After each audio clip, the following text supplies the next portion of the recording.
रउआ चली गई परदेश माता मारे विपत के छोड़ गई हमारा कपार।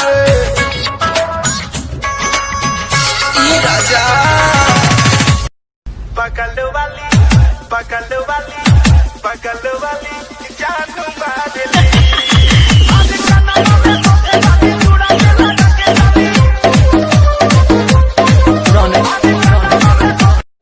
ओ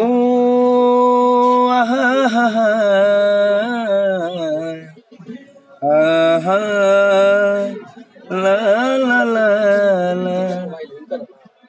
कि कोई प्यार किसी से मत करना।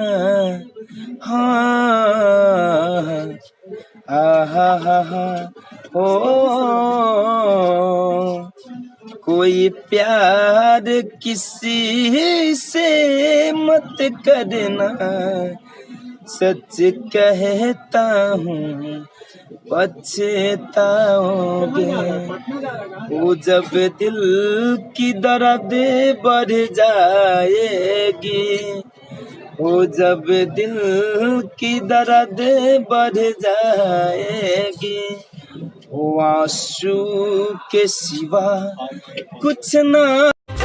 मैंने सोच लिया कुछ भी हो यार मैं तो करूँगा तुमसे ही प्यार। मैंने सोच लिया, हाँ मैंने सोच लिया कुछ भी हो यार मैं तो करूँगी तुमसे ही प्यार।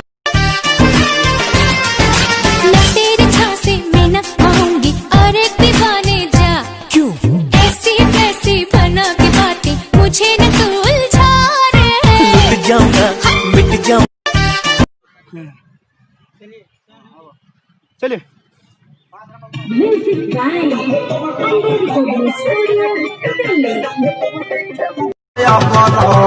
तू नीचे रखले 2.5 घंटा पलंग पछीते। रखले 2.5 घंटा पलंग पछीते।